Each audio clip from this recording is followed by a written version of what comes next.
You're listening to Last Word Radio, where you get the last word.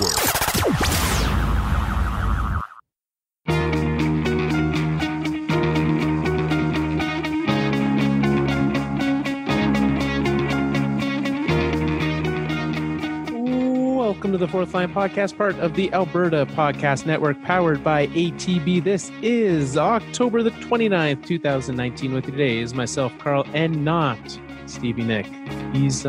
He'll be back next week. He's very excited to be back. And we'll talk more about that next week. But today, filling in for him, Herman Vajegas, co-host of the 104 Podcast and Modern Manhood. Hello. Hi, Carl. How's it going? Doing great. Excited to have you back. Thanks. I was so excited when you gave me the call. I was so pumped. I was like, I remember listening to your shows, and I'm just like, I cannot wait to be back on the Fourth Line because I love it. I love it. Well, very excited to have you here. Something that came up over the weekend. There's, you are you a baseball fan? No, but I mean, I know what's going on. Right. So, we're in the middle of the World Series. Two games left. Game 6 is tonight. Game 7, if necessary, tomorrow. Go Nationals. Go Nats for sure. We've got, and there were some oddly enough, multiple non-sports related things that happened during that game, game 5 in Washington. And we won't dive into those, but so many websites did, right? Yep. Lots of websites did, which led to Deadspin being told no more non-sports talk. Well, someone got fired for that, didn't they? From Deadspin. From Deadspin. I think someone got fired from Deadspin from talking, not sticking to sports, quote unquote. So was it the political non-sports article or the other non-sports article? I don't know which one it was, but okay. I mean, I feel I'm pretty sure someone got fired, and I think that was the issue. That's why it caused such a ruckus on social media. Yeah, which led us to thinking and talking about things that aren't sports. So let's start this show. Tacos. Yes. We got to talking about tacos, and you've got some tips for us. Yes, 100%. Okay, so listen, if you're into tacos, I have a wonderful, wonderful cookbook. It's called the Tacopedia. I got it for Christmas one day, and actually for my maybe 2 or 3 years ago, my wife actually cooked me some tacos from this cookbook, and it was amazing. It was probably the best tacos I've ever had in my life. So I'll tell you which one that she made. It's called the Califa de Leon style, the Ganoera tacos. That's sounds very complicated, but it's not. It has beef fillet, it has pork lard, it has coarse salt. It has, obviously you got to use soft corn tortillas. You said coarse salt? Coarse. Okay, because I just thought you were going through and you were like, it has beef, it has pork rinds, it has horse salt. I'm like, interesting. Okay. No, just coarse salt. Coarse salt. Okay, makes a lot more sense now. Yeah. Half limes for serving and corn tortillas. By the way, Carl, I have a question about tacos for you. How do you like your tacos? What do you put in it? Oh, this is a great question. And it really depends on what, if I'm making them at home, if I'm going out. Lime is a great thing. Some salsa in there. Do you load them up, or do you do like minimalist style and just have the meat be the star of the show? I always start with a minimalist one, and then by the time I close it, I'm like, this got out of hand. This has become a real thing. No, yeah. I totally get that. But I appreciate more when you go out for them, you go to a taqueria and they, it is smaller. You've got your meat, you've got some lime, some cilantro, and maybe some nice salsa or something along those lines. Yeah, it's nice and simple. Yeah, so this is like this taco style is very simple, but obviously tacos are universal and you can put whatever you want in it. I am not a taco snob. You can have tacos however you like. Hard tacos, soft tacos, totally good. I like the minimalist style. I like that's a very traditional Mexican style of tacos. But a really well made taco is just heavenly for me. It really is. Oh yeah, I'd say one of the best things I've eaten this year. It was actually when I went down to San Jose. in San Francisco for the playoffs. And friend I stayed with lives near the Mission District in San Francisco. And oh man, we ate at La Taqueria there. I don't know if you've been or heard. No, I have not. But award winning. Oh. And it's not just like they claim to be the best taco or burrito in America, but other people do as well. So just La Taqueria in San Jose? La Taqueria in San Francisco. San Francisco. Okay. Yeah, highly recommended. That might be the best thing I have eaten in 2019. Wow. Wow. And then we went to just like this super like small place where the guy has got a stand at the front of a store with tacos. So good. Those are the best ones. I feel like street tacos. So good. And what's great is it's street tacos inside. Like it's literally just inside the store. Mm-hmm. So they've got like all the other like Mexican stuff, but then they just got street tacos at the front. And oh man, I ate way too many of those. That's for sure. Love like a really well-made tacos. And yeah, we were talking before, like you have some awesome taquerias in Calgary. I have some awesome taquerias in Edmonton. I feel like Mexican food is just taking over, and I really love it. It's like one of my favorite foods. Yeah, and one last comment for myself. I'm in no way a snob when it comes to it. One of my favorite like guilty pleasure places to eat is Taco Bell. So you know what? I'm a Taco Time person, so I get your point. Yeah. So, anyways, let's get to sports, shall we? Stick to sports, Carl. Sorry, yeah, got to stick to sports. Before we get to any of that, let's remind everyone the Alberta Podcast Network is sponsored and powered by ATB. Head over to atb.com/hockey, and you can find out all the great places that ATB is involved in hockey communities in and around Alberta. The players you see on the ice would not be there without the help of ATB, whether it be the pros, they're sponsoring them, or your family, right? Maybe your own kids, maybe nieces, nephews, friends out there playing, they're sponsoring minor hockey, they're sponsoring professional hockey, and ATB is part of that. So that's a bank that I want to be a part of when they're investing in the things that I invest my time into. So totally head on over there and be a part of that. We've got a lot happening in the world of hockey this week. Mm-hmm. And let's start with an interesting article that came out today from The Athletic.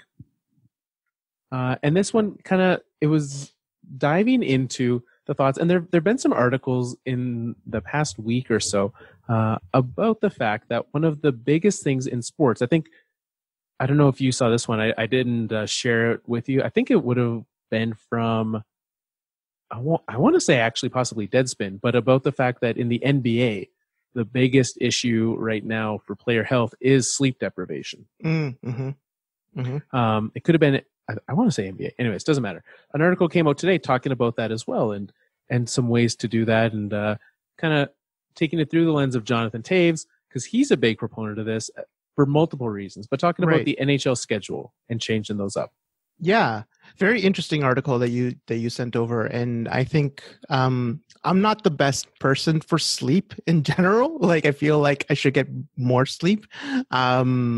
But I know, like, for instance, that sleep is really good for your mental health. And like, I'm a person that works with a lot of kids, and I always mention to them how important sleep is. And sometimes they get too little sleep or too much sleep. And it's interesting that Jonathan Toews is kind of a person, like, it's so funny because he's Mr. Quiet sometimes, but obviously Captain Serious, but like that's his nickname. At the same time, though, he's big with environmentalism. And so changing the schedule would definitely use less carbon emission, use less carbon footprint in the world. But just in general, sleep is just an amazing way to get proper mental health support and just proper mental health in general. Absolutely. And so what's interesting about this is they dive into it, and I kind of want your thoughts. Mm-hmm. The framework that they do is they want to minimize, one, the amount of trips that you're taking, the amount of road trips, and two, I guess, no, that's the core of it. And one is for sleep. The second reason is cutting down on the amount of travel. Cut down the amount of travel, you can sleep in your own bed. You're not traveling as much, and less of that carbon footprint, right? Less emissions from planes. Turns out planes, not that great for the environment. Who'd have thought? Jet fuel's crazy. Who knew? And yet, sports teams are using them all the time. So yeah, and it's a necessary thing. So what they've done is proposed a model where, and I think it makes sense, right? Because in the article, Toews talks about the fact that like they take 3 separate road trips to New York to play the Islanders, Rangers, and Devils separately. Mm-hmm. Something that doesn't make a ton of sense. Right. And I think we can all get behind that, right? Yeah. So what's your issue with this? Here's my issue with this is this. So for those teams, right, when you're playing a team in a different division, it makes a lot of sense to like go and do that. But the one that I'm not sold on yet is a move to almost a series-based thing in the middle of the season. Because to make this happen, what they're doing, because you play 6 times the teams in your own division every year. Right. It's a lot. I get it. But they're proposing to do it in 2 3-game chunks. Yeah. Yeah, I see that. I'm just looking at the schedule, like the Chicago schedule, and like playing like Avalanche, for example, like 3 games in a row kind of thing. Is that what their makeup is, if I'm reading this correctly? That is, yeah. So that's kind of this model. Yeah. And so you'd play them, this one that they, kind of suggested as an example, 3 times against the Avalanche at the start of the season, 3 times in the middle of the year. And outside of those 6 games, that's it. Yeah, I see your issue. I understand, like, for example, like if you're playing the Avalanche 3 games in a row, by the 3rd game, you kind of understand it's like playing a playoff game, right? It's like playing a playoff series. Like all of a sudden you kind of get their system, you kind of adjust, and maybe the games become a little bit more intense. I don't know, that may be a good thing. But like, okay, so you're a baseball person. Like, how does series affect like baseball in general? Like, do you like series, or do you like having a little bit more of a change? I do, but there's twice the games in baseball, right? Right. So there's literally no way that you could be playing 162 games without a series. Right? Can you imagine the same length of the hockey schedule, but with double the games in it? Yeah, no, for sure. I totally get that. I'm just like, okay, so wouldn't the easier like fix of this of having like less games, wouldn't that be the fix? I mean, you know what I mean? But we know that old Uncle Gary is not going to be taking less revenue, right? He's not like, you know what? Let's let the players have an extra day's sleep, and I'm going to take less money. That's not happening. Yeah. Yeah, of course, Gary. And I totally understand. Like, for example, Chicago. Like, who's the most exciting player in the world? Just tell me who it is. Just give me a little bit of acknowledgement. Just do it. Nathan MacKinnon. Oh, sure. Let's pretend it's Nathan MacKinnon, and let's pretend you are a person that lives is New Jersey fan. And they want to see Nathan MacKinnon play. And so they would only get to see Nathan MacKinnon play once. And that's it. Right? So, like, and right now, I mean, you're going back to the whole, like, 1 game per, like, outside of your conference. And so, and I don't know if, like, the NHL likes that. And I totally understand that. Like, as if everybody is all the good players are in one division, or all the good players are in one conference, then it becomes unfair to the other people in the other conferences. So I could see in that sense that it might not work very well. And revenue-wise, it might not be good. But at the same time, like, man, the NHL should do something about like the scheduling and like the flights and like, teams like remember when like Detroit was in the Western Conference? Those are great years. It's weird. like the Detroit-Toronto games were like interconference matches, which is what it is. and so I get the fact of what you say with the series, right? It builds that sort of animosity. You get that mini playoff mentality in the middle of a season, which is great, right? Yeah, especially totally. Like you've got this LA Calgary rivalry that's entirely based on the regular season. You could then have that happening in the playoffs, which are in the regular season based on these series, which would be great. Sure. Yeah. But I'm not sure that I'm fine with just, it's so spread out. Like you catch a team, you catch a Colorado who's totally missing a guy, and all of a sudden you can just take advantage of them, and now you don't have to play them anymore by the time their guy's healthy. And so I think it could make for some weird results, and it might skew. That's kind of my only concern. I hear your concern. I totally hear that. And I think but it's like damned if you do, damned if you don't. Like this schedule has concerns as well. Like, and this one would have different type of concerns. So it's like, I don't know. I feel like if there's an emphasis on sleep, there's an emphasis on like, not only that is for players' health, not even just sleep in general, but just take it in a sense of like, if they can stay in the one base for a long period of time, then a player would get healthier and faster. So, for example, like your team right now is suffering from a lot of injuries. It would be easier for players to get healthy again. So, and it's funny because I play a lot of fantasy Premier League, so I'm a big fan of the English Premier League, and they play just on weekends. And I love that. I really do. And I know it would really like limit the games, but at the same time, like it's so much fun just like concentrating from Friday to Sunday that there's games, and the rest of the week players can get healthy or players can practice or work on systems, and then big again on the weekend.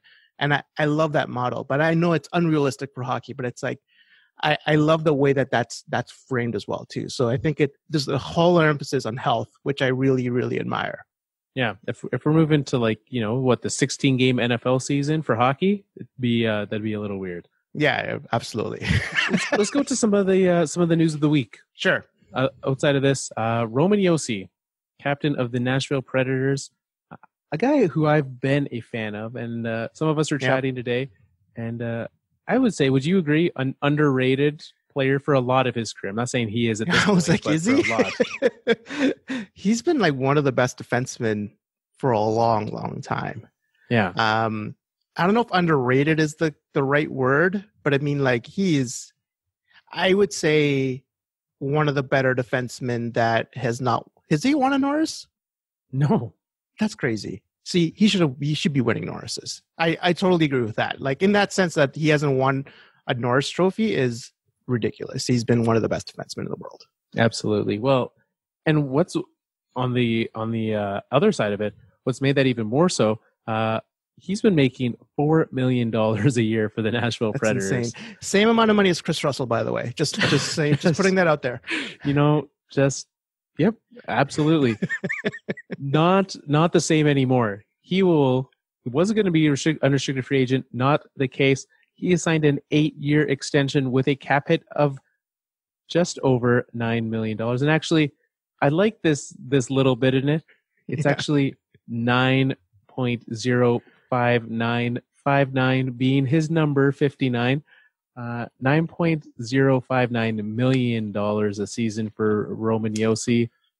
That is as great as Roman Josi is. That is a big number for a guy who's going to be 30 years old when this contract starts. Yeah, that's a lot. I don't get it. I thought we were done with this. I thought we were done with giving people that are going to be 30 years or older 8 years. I thought this was like old style of hockey. I thought we were done with this, but I guess not. Could do with Roman Josi, I guess. $9 million until he's 38, right? That's a lot. That's a lot of money. I don't know about that. I don't know about this at all. Maybe it's just making up for the fact that he's been getting paid $4 million since 2013. That's crazy. I mean, you don't have to be the team that does that though. Like, just let someone else pay that.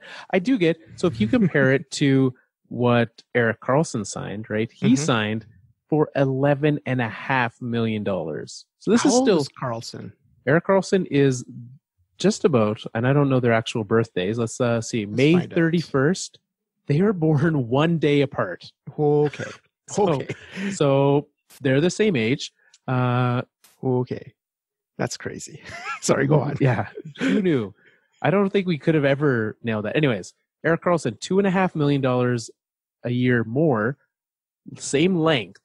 And so if I'm comparing what Karlsson got on the open market, open being like, he had the chance to talk to other teams versus Roman Josi, I'd much rather have Josi and $2.5 million extra than what Karlsson's getting. Yeah, and Josi doesn't get injured as much. If I'm correct, I'm correct with that.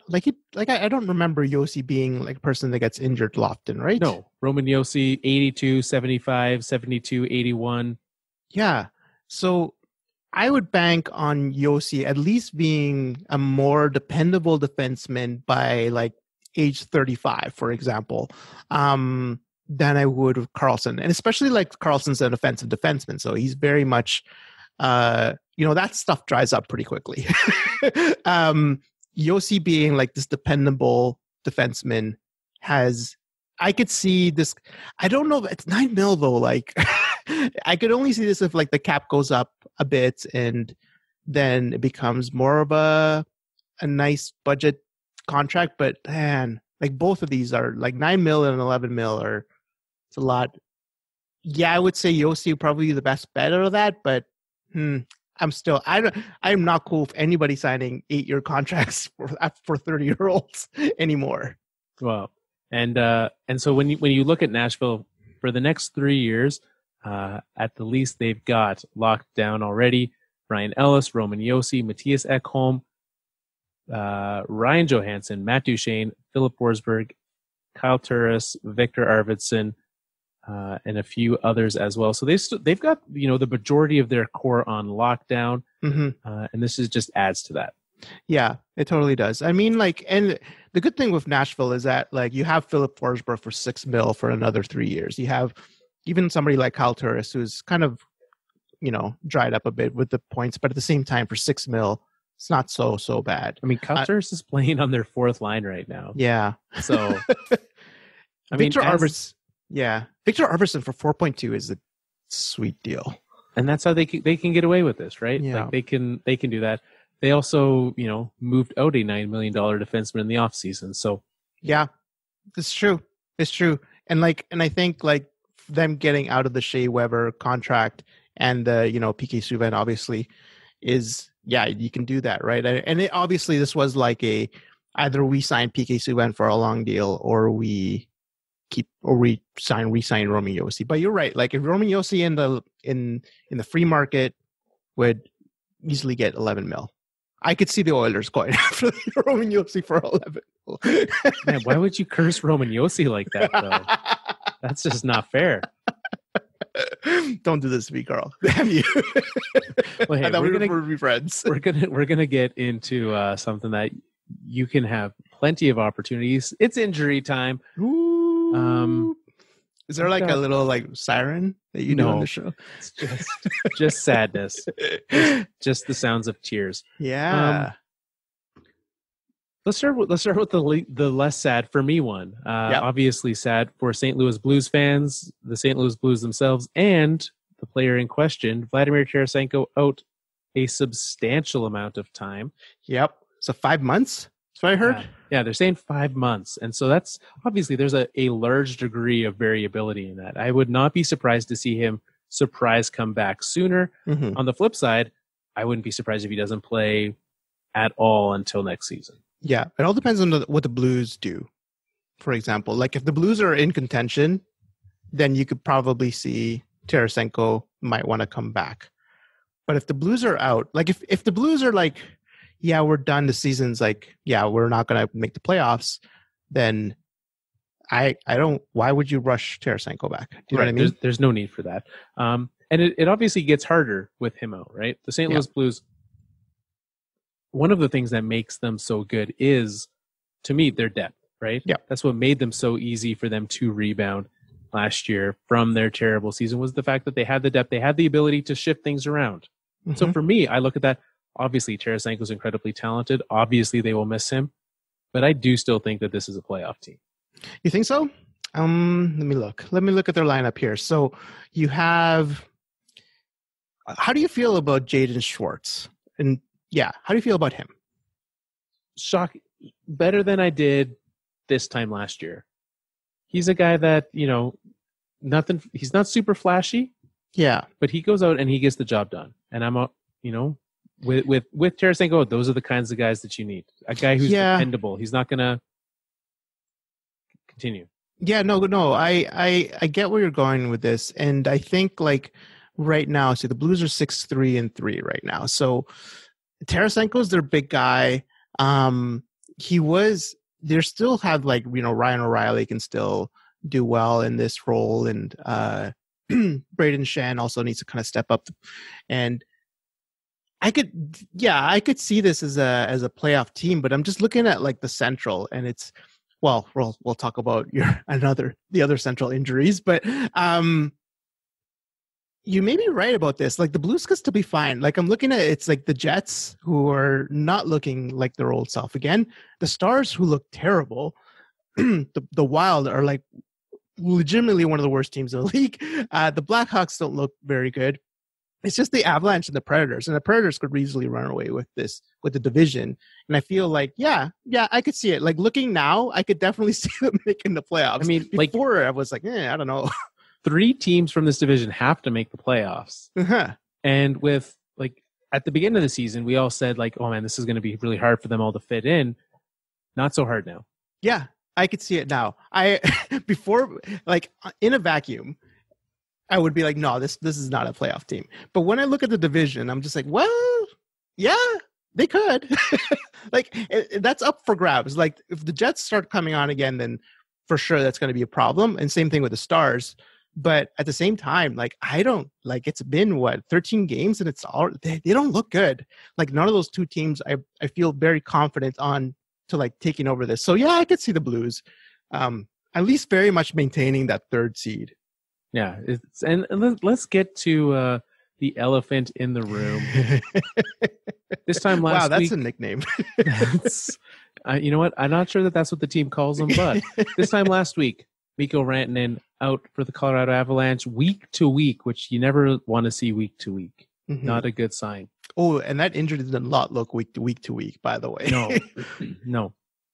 And then we've got the announcement today, Captain Gabe Landeskog.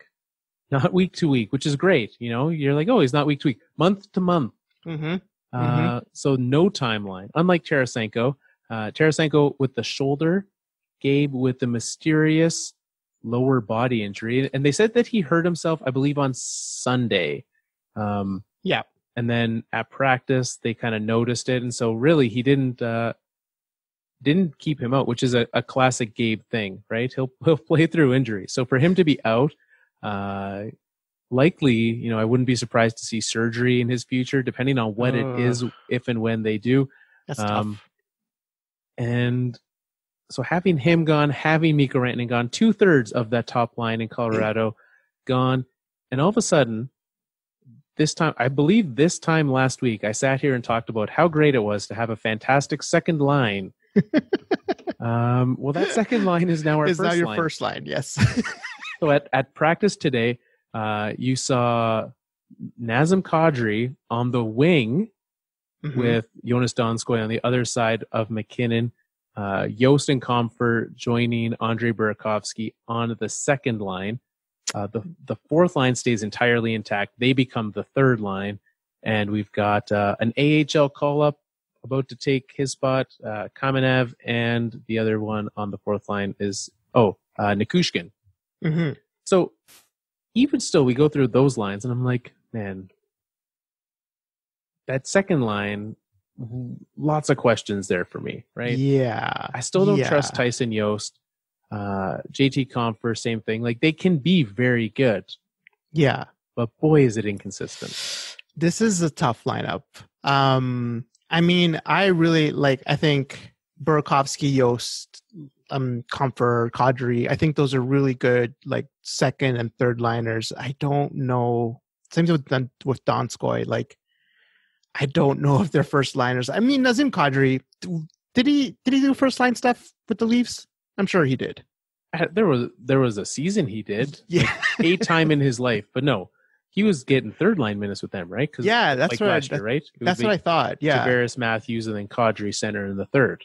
Yeah, no, for sure. And like, no, I don't see them. They really got to step up the plate. Is what I'm trying to say.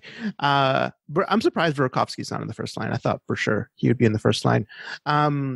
It's funny because I have Landeskog on my fantasy team, and I saw that line, and I was like, oh, I got to get Burakovsky now. Like, I got to switch him up. But I don't know, like, what stage of grief are you in right now? Are you in the denial phase still, or are you in the anger phase? I'm not. I think I'm probably still in denial. I'm like, no, this can't be happening. This can't be. It'll be fine, right? We'll be okay. I don't know. We just went through this division. You know what? Thank you. You'll be fine. It'll be fine. Dallas can't be this terrible forever. That's a good team that added in the offseason. We just need their upper management, the ownership group there, to just really lay into this team publicly again. for them to turn this around. That's what we're missing. That's exactly it. Just throw some F-bombs again. And that really, it's funny, underrated. That actually turned their season around for the Stars. They made the playoffs. They sure did. They made the playoffs, yeah. Well, so I don't know. I feel like the Avalanche it's going to be tough. But I mean, I look at this division, and I'm just like, this division is struggling. It's not like no one's running away with it. The Avalanche, I thought, were going to run away with it with this line, but now that they're both gone, I'm like, this is a wide open division, and I don't see the Avalanche like all of a sudden forgetting how to play hockey, and especially with your defensemen. I think your defensemen are like, I saw Cale Makar skate the other day. Whew, what a player! He's good. I know. He's really good. I was bragging about him a lot. He's good. Anyways, let's. I'm sad. Let's not talk about that anymore. Let's talk about something that also makes me sad. Mm-hmm. Arena finances. Mm-hmm. I've shared my thoughts on this on the show many a times, especially the fateful day when 10 minutes before the show started, the news of the Calgary Arena dropped. That was a night I won't forget. But earlier this week, I had the chance to sit down with David Mills, Jay Scherer, authors of a new book, and actually just came out.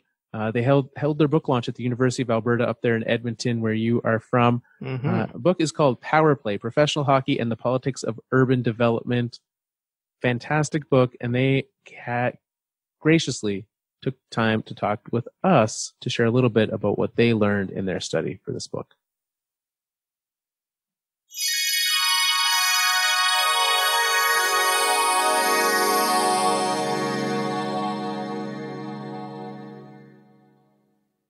Welcome back, everyone. Very excited today to have with us two of the authors of Power Play, Professional Hockey and the Politics of Urban Development, Jay Scherer and David Mills. Welcome to the show, gentlemen. Thank you very much. Good to be here. Absolutely. This is a topic that's very near and dear to my heart. Obviously, our listeners, longtime listeners, know the saga in Calgary and how I've dealt with that. But your book looks and starts with the development of the arena in Edmonton. Is that correct? Yeah, we wrote a book about the most recent debate in Edmonton to build and indeed to publicly finance Rogers Place in downtown Edmonton. But the book itself is certainly much broader, and David, who's a co-author, is a historian. So we set the stage for the book by providing readers with a really long-term historical perspective on arena building and city building and those debates in Edmonton for the past 100 years, all the way through to the Pocklington era and all the way through the Cates era. So what was that?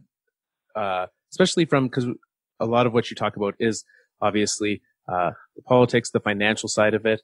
How has that changed? Because when, myself, I don't know how even old Rexall Place, how that came to be. How did Edmonton really become where it is today? Well, it's changed in a lot of ways, and I'll certainly invite David to speak to the historical examples. I guess the biggest and perhaps it's glaringly obvious is simply the size and cost of the facilities. It's just grown exponentially as the business model of Major League Sport and professional hockey has changed. So, we've gone from very modestly priced facilities and still very good ones. And indeed, with Rexall Place, it was a profitable, functional, and a safe facility that wasn't that old, to replacing them with exorbitant and indeed extraordinarily expensive facilities. And in this case, to the tune of $613.7 million. And certainly I'd argue the cost is actually a fair bit more than that. Why do you say that it would be more than that? What is the extra? Because that's the tag that the province says. That's the tag that the team says. What is the extra on top of that? Well, when you look at the deal, and for listeners who know Edmonton, there are a couple little uncounted costs, and if you look through the research that explores all these types of debates, particularly by economists, they always argue that there are uncounted costs associated with these types of deals that are publicly financed. There's the interest and borrowing costs, right? So the loans that cities take out. In Edmonton's case, including that, there's additional policing costs around the new arena, which add over 35 years, which is the term of the deal, a fairly big chunk of change.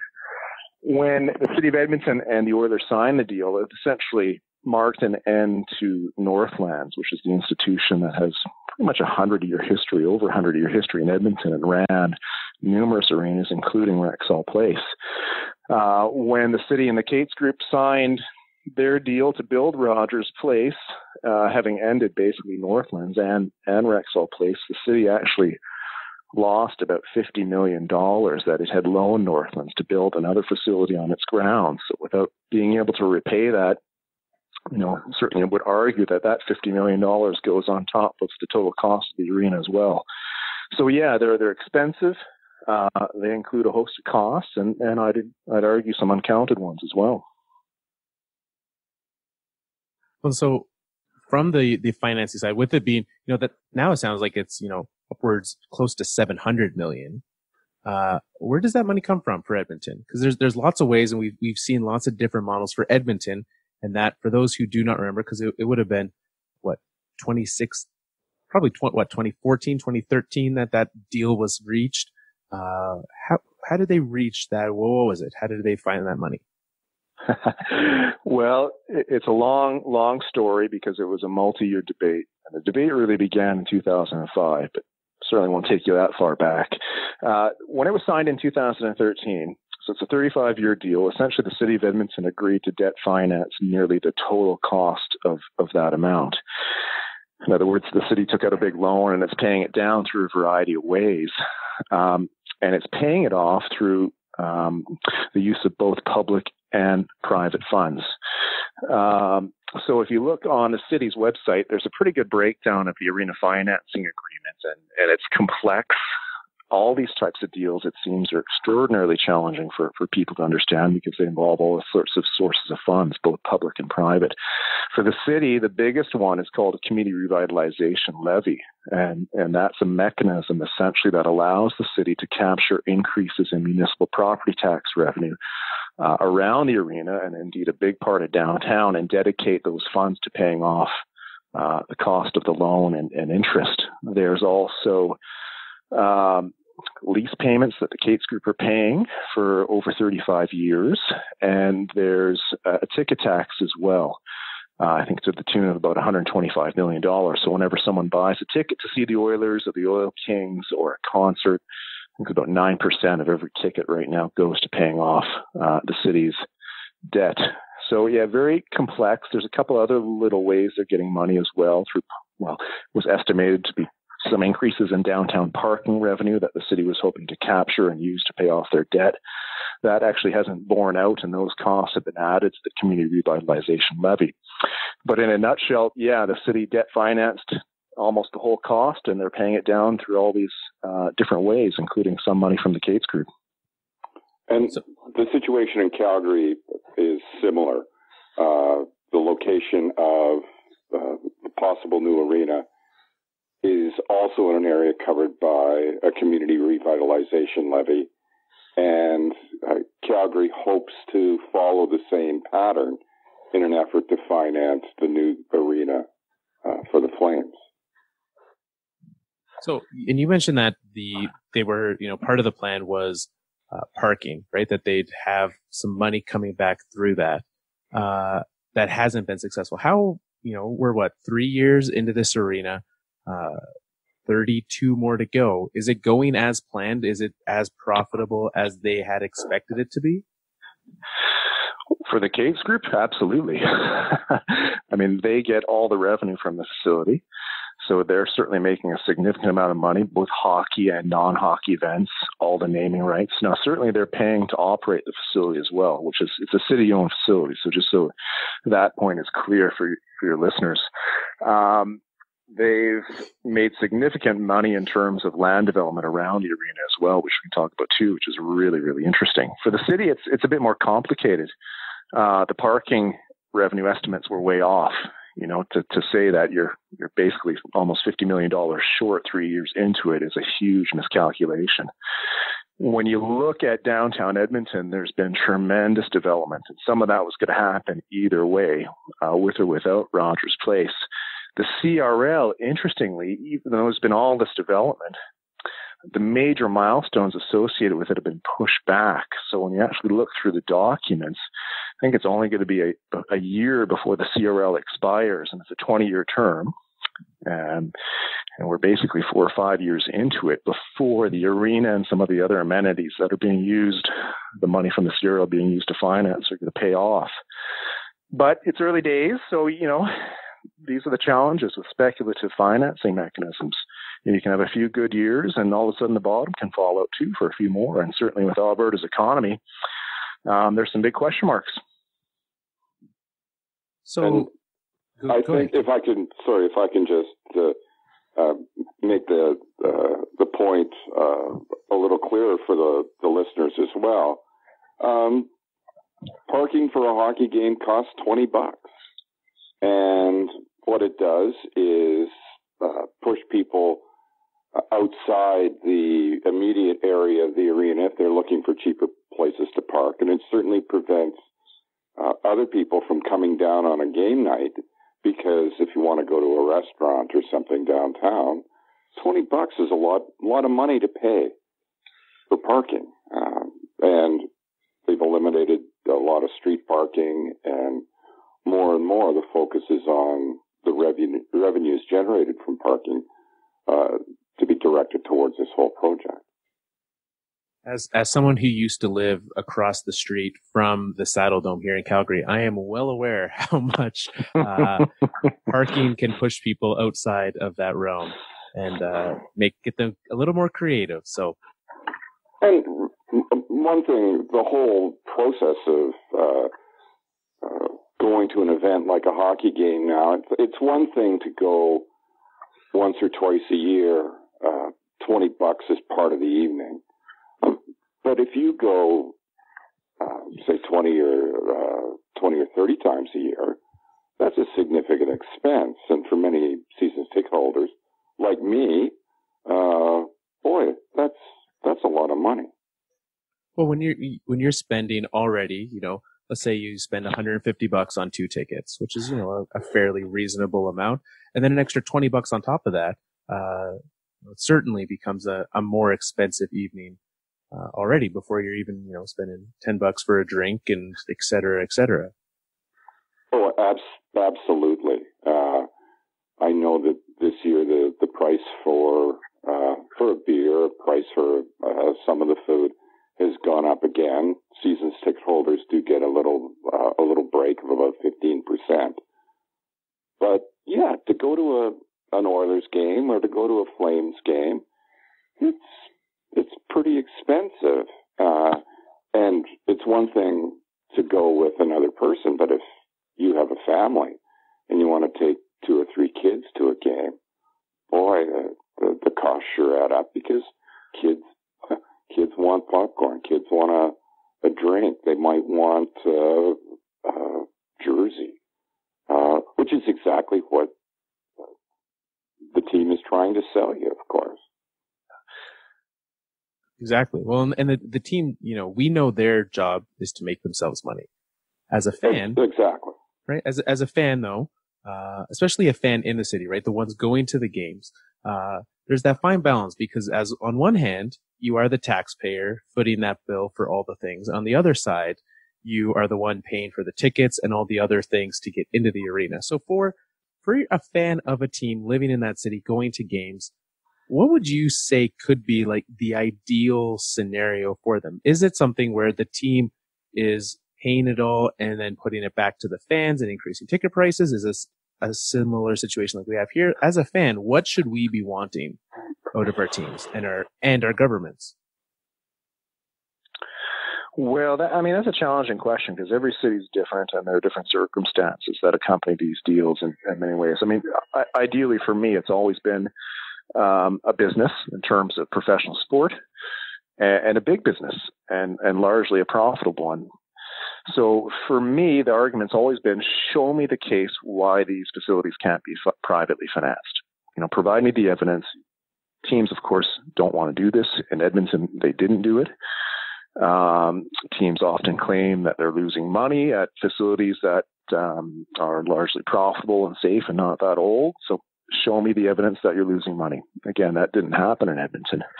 So I always start from there and go forward. Most teams are owned by very, very wealthy individuals, billionaires, very deep-pocketed corporations.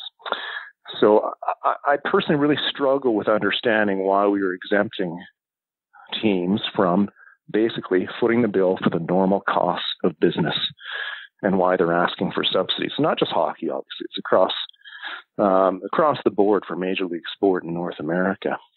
So I usually start from there and usually don't get answers to those questions. What I'd like to see is a team on the ice that won on a fairly regular basis. As you know, being an Edmonton fan is being a long-suffering fan. They've won, or they've been in the playoffs once since the run of 2005, 2006. And, as Calgary fans know, there was a pretty dark period, 4 or 5 years, when they didn't make the playoffs. That's really hard on the fans. And here in Edmonton, when we have a player like McDavid or a player like Draisaitl,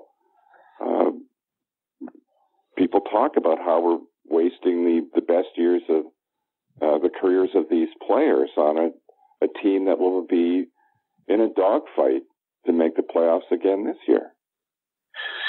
One thing that's interesting, and you probably know this, Carl, is that the Oilers sellout streak, ended. And that's a streak that ran for many, many years.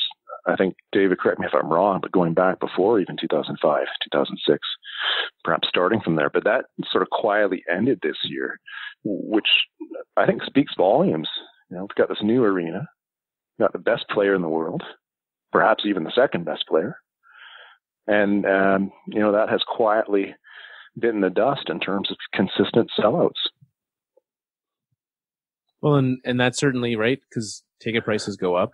You now have a much different location, right? Calgary, at least, they're building it very close to the present Saddle Dome. Yes. Edmonton, with the move downtown, moved to a new location, so you've got another set of complexities there. It's not surprising to me that even in a situation where the Oilers are winning, they can't sell out the games. But let's go. So, personally, as I've mentioned on this show before, very much against the city funded or government funded arenas, right? Like for the exact reasons you said, right? Billionaires funding their things.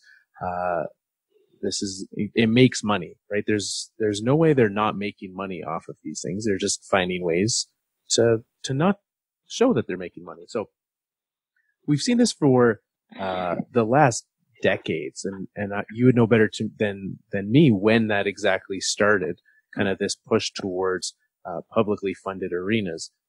With Calgary following a similar path to Edmonton, obviously being in the same province, that's an easy bridge to take, but where do you expect this to go into the future? Do you expect it to continue on this trajectory? Will there ever be substantial pushback where you won't have teams, threatening to go to Seattle when they want to build a new arena? Well, it's going to take a lot. If you look at that pattern, it exists because it works for the owners. And there's a very, very well-written playbook that they use to extract money from cities. And as you mentioned, a big part of the playbook is to threaten to leave and to move to another city. And cities are kept on hold, as you know, as potential destinations for that threat to work. So Seattle was there, Quebec City, it was Hamilton before, and a few others.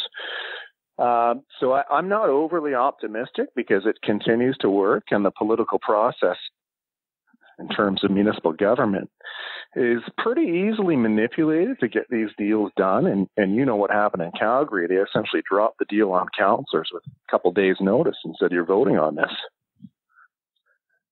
So, you know, people are pretty attuned to how to push these things through, especially the commissioners of the league. And I'd suggest Gary Bettman is a very, very astute in terms of how to get these deals done. Even if they don't start off well, he can always get it across the line. Right. We saw Gary Bettman come multiple times to Calgary just for the purpose of having a press conference to talk about the arena. You know, showing up, I believe it was a week before the mayoral election. You know, the games that and at the same time suggesting that he wasn't there to influence the results of the election. Right. It's a very effective, I hate to use the word, a very effective power play that the NHL uses on Edmonton, on Calgary, to get what it wants for its ownership groups. And I think what we're seeing now, whether it's Edmonton or Calgary, the proposals in Ottawa that have since fallen through, but places like Detroit as well, is that building an arena is part of a larger property development project. And the NHL is very good at building on what's been successful and pushing it on cities in an effort to make more money for the ownership groups. These are first and foremost businesses that want to make money. Now, for the fan, whether the fan is in Calgary or Edmonton or other cities, you expect different things from the team. If the team wins, that's fine. You don't begrudge the ownership making a profit. But when the fan feels that they're being pushed around or manipulated, then you get a different perception of the whole process. And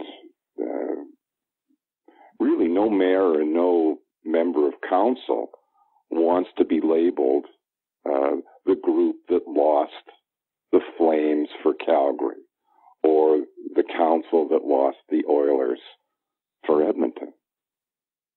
Well, and that's what we have here in Calgary, because first off, as not a Flames fan, I could care less if this team wins. So there's that side of it. But on the same side, I don't celebrate that team's success. So there's that. But when Mayor Nenshi comes out and says that the net present value of this project without the overages, and we saw in Edmonton, there was, almost $70 million in overages that were unaccounted for. The net present value is negative $47 million. And you have to say, well, how much is having a hockey team in your city worth to you? Is it worth $47 million when that could be used on something different? These are big questions, and it ultimately will, I think, come down to fans being the ones who put their foot down and say, we're not okay with this. And, let it speak with their vote. Let it speak with their dollar at the gates. That is the only way that this will change, because it's working. People are still showing up to games. They're still getting their arenas. They're still getting their money, and taxpayers are paying for it. I think that's absolutely true. And you find if taxpayers are presented with a background that clearly outlines how much things are going to cost and how that revenue is going to be raised, allow them to make an informed decision. And that's what Jay and I were trying to say in this book. But when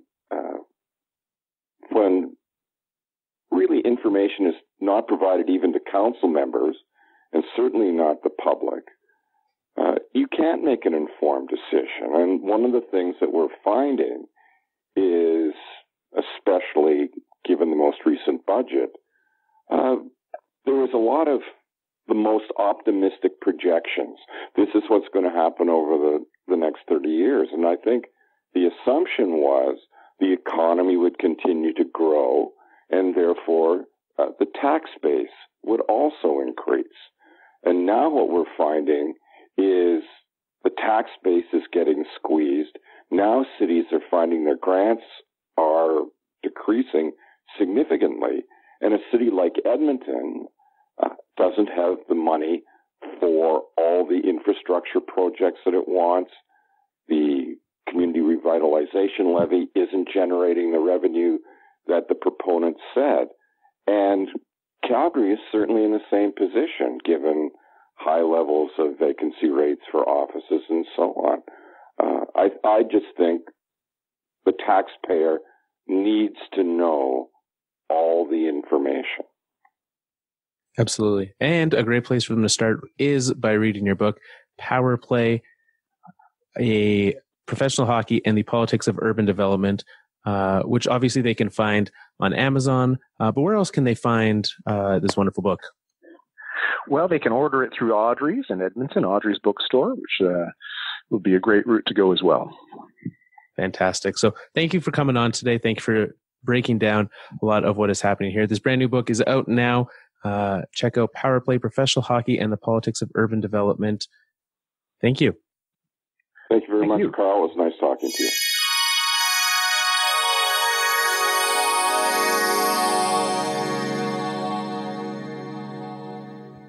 Thanks again to those guys for joining us. A super interesting conversation, and one that's really super near and dear to you because you live in Edmonton as an Oilers fan. That rink, what are your thoughts on how you got that? Yeah, it's tough because Power Play is an interesting book because it's interesting because my co-host Elliot was in the 104 was actually just reading it, and it mentions the Boyle Street Community Services, which is right very close to where the arena is, and there's a worry there that it's kind of like overtaking this area where there's a lot of people with high needs there. So it's a very interesting development there. And no, I'm not a fan of like billionaires getting public money to fund their their corporate interests. Sometimes that's not something that I'm for. So I don't like the way that the arena was financed and that the city took a big hit and our mayors were not cool with that. So, I mean, it's a complicated scenario. I live 10 blocks from the arena, so it's like I see it every day and I love it. I love Rogers Place. I think it's such a cool arena, and I think we have one of the best in the NHL. But I mean, the situation in that community, it's complicated, and I don't want to see people being left out on the streets because we have this fancy arena, and I'm worried that might happen. Yeah, well, and that'll be the same situation in Calgary, with their planned revitalization of that area. There's never a revitalization of a nice area of town. No, like you're not revitalizing a spot that's all nice and there's. It's already kind of nice, and Yeah.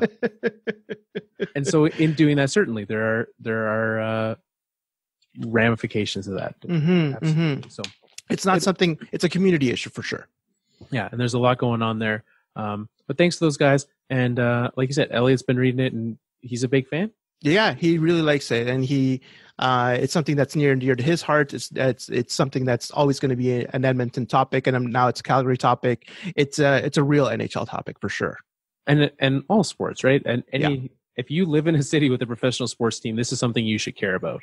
Whether you're on the side of being okay with it, because if you're okay with it, you're going to keep paying. If you're not okay with it, you need to let your voice be heard. So absolutely. Well, let's get to our Pavel Bure must-watch games of the week. Sure. We've we no longer, just another reminder, right? If you're just tuning in, maybe you're like, you know what? You stop paying attention to hockey for the baseball playoffs. Baseball's winding down. You're like, I'm getting back into it. I need my podcast fix, and you're like, man, these guys play that high sticking game. We don't do them with our must-watch games of the week now, which it's a change, right? So you've got your forward, defenseman, and goaltender. You send those to us on the Twitters, Facebook. You can use, there's a super easy, fancy Google form you can use to send those in now too. Ooh, nonetheless, you guys. Nonetheless, send those in. you get points. If they get goals, assists, or wins and shutouts for a goalie, you get points and you look super smart and you can brag to all your friends about how much you know about hockey. Like, someone picked this, you probably know this guy, Connor McDavid. He had a pretty good week last week. I know him. Yeah. Yeah. He sure did.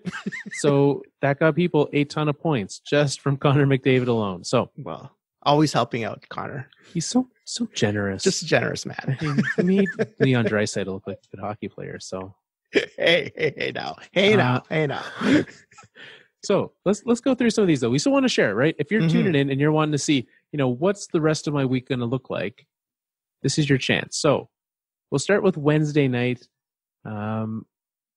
And honestly, Wednesday's always a little. I'm looking at Wednesday. Lacking. Yeah. I mean, I'm going to be looking at last time Colorado, Florida played, went to overtime. Colorado was down 2 goals, came back, tied it, and won. This time they're going to be doing it at home without Landeskog and Rantanen. This is a test. Yeah. Canadians Coyotes is probably the best one in that one. It's because the Canadians are playing okay and Coyotes are, I don't know, they're playing pretty decent too. So yeah, it's true. I think next week we need to start talking about some of these other teams, right? We've got the Coyotes are playing great. The Islanders cannot lose right now. So we've got to dive into that next week. Thursday, NHL said it's Halloween. No one wants to watch hockey unless you live in Vegas or Nashville. Vegas would be an interesting place to be on Halloween. Absolutely. Oh my God. Imagine the costumes. My God. A lot of Elvises. Yeah. I think, Calgary, Nashville, Vegas, Montreal, I think it's a good time for you to watch Thursday Night Football. I don't know who's playing on Thursday night. I have no idea. This is not a good day for hockey there. Thursday Night Football. Ooh. You know what? That should be a good game. 49ers Cardinals. Oh yeah, go watch that. So we'll be tuning into that game on Thursday night. Yep, go watch that for sure. Friday. I'm looking at Stars Avalanche might be interesting just because I feel like that might be, it's a divisional game. Divisional games are always really good. So that is something that I'm maybe looking at. The other one I can look at just for giggles is the Canucks and Ducks because of Erica Branson, and that's just kind of funny in my eyes. I'd be looking at Islanders, Tampa. Yeah, that one too. You're right. So then moving on to Saturday, always a big slate. And we've got a fair amount of early games. Your Oilers are playing at 11 a.m. Mountain Time that day. Worst. So this is stupid. Why do we have 11 a.m. games? I don't get it. Because they're like East Coast, because they're playing in Pittsburgh. So that's like a 1 a.m. 3 game. hours? Yeah. 1 p.m. Not 1 p.m. Yes. Yep. Numbers are hard sometimes. So we've got games starting 1 p.m. Eastern time all the way until 10:30 Eastern time starts. You've got hockey on all day. Buckle up. You're in for a ride. And if you're wanting to continue your divisional matchup thing, we've got Devils Hurricanes for you. We've got Red Wings Panthers. Ottawa Boston. Red Wings Panthers is not somebody I want to look for. Blues Wild. Needless to say, there's a lot of very weird divisional matchups that day. I'm thinking Jets Knights is a game I'd be looking at. Yeah, Jets Knights. I'm going to be Homer, but you got to watch the Oilers Penguins game. Like Connor versus Crosby is always a good matchup. The last time those two teams played, like the Oilers lost, but Crosby had an amazing goal. He went through the legs on Ryan Strome, and it was an amazing goal. And they always are up for each other. I think that's going to be a good game. I mean, I could go between the legs on Ryan Strome. Let's not. Come on now. Look, you don't even have to defend him. You're now defending terrible former Oilers, and there is no need for that. That is true. You can acknowledge the fact that Ryan Strome is not good. He was not good. I don't know why he was out on the overtime to begin with. That was shame on Todd McClellan. Yeah, there's a reason he's not there anymore. Yeah. Which brings us to Sunday. Sunday, we've got 2 games, Washington and Calgary, Chicago and Anaheim. Chicago, Anaheim are 2 teams. Chicago trying to be good. Anaheim shockingly good, but Washington and Calgary is the game to watch there. 100%. Yeah, those are 2 decent teams, and they'll be good. They'll be a good game. Yeah. So brings us to the end of the show. Herman, thank you so much for coming on today. Thank you, Carl. I really appreciate the invite. I always love doing this. Again, invite me anytime. If people want more of you, they're like, you know what, Carl, I don't want him. Where's Nick? Bring him back. But if they've enjoyed you, where can they find more of that? Yeah, you can find me and Elliot Tanti. We both talk. If you're really big into the Oilers, we were going to talk about the Oilers. We talk about it on the 104 podcast. I mentioned it in the last episode, but the 104 stands for Rogers Place is on the corner of 104 and 104 Street and 104 Avenue. So that's the reason why it's called 104. It's because if you're ever curious, Edmonton's weird, and the middle of their city is 100 and 100. There's a big story to that one, but yes, it's so dumb. But yes, there it is. So 104 and 104. You can find us on 104 podcast. You can also find me in another Alberta Podcast Network show called Modern Manhood, which I talk about masculinity in society and gender and how it shapes the modern world. So just doing a big deep dive on oil culture right now with men. And that's a continuous conversation. It's very present if you're in Alberta right now. Yeah, definitely. Always an interesting show. One that I certainly make sure to tune into. You speak of the Alberta Podcast Network, and what's great about them is their fantastic sponsors, one of them being the Alberta Forestry Products Association, and they have a very important message for you. Alberta loves its forests, and it shows. In the last 20 years alone, Alberta's forest industry planted and nurtured 2 billion trees. Strategic harvesting is helping slow the spread of the mountain pine beetle. Take that, you scourge of infestation. Oh, and Alberta's forest industry creates enough green energy to power 4 cities the size of Grand Prairie. If that doesn't power your heart in the process, chances are you need to learn more about your relationship with Alberta's forests. Go to loveabforests.com. So make sure to head over there and check them out. You can head over to the fourthlinepodcast.com if you want to play high sticking, or just send us a tweet. Tell us your favorite taco recipe. Yes, do that, please. Head to Twitter at fourthlinepodcast. What's your Twitter? Mine's at Herman Compalta. So it's GermanConPalta. Just look for palta, which just means avocado in Spanish. So you can do that too. You know what? That's one thing we didn't talk about. My dislike of avocado and guacamole. Oh, no. I'm so glad you said it right at the end of the episode, because I would have just shut it down. Yeah. That's one thing that I'm for sure not having on my Mexican food. Oh, boy. We got to have a discussion of that off air. That's fine. Bring it. I've defended myself for quite some time. So our Twitter, at Fourth Line Podcast, where you can insult me for not liking guacamole, and that's Please fine. do. Or Facebook.com/The Fourth Line Podcast. Mail at The Fourth Line Podcast. If you cannot fit all of your guacamole thoughts into 280 characters and you need more, slide into those DMs or send us an email. You can do that. Thank you very much for coming on. We'll be back next week. Nick will be back. We're excited to have him back, but also very excited to have our special guest Herman with us today. Thank you very much, and we'll be back.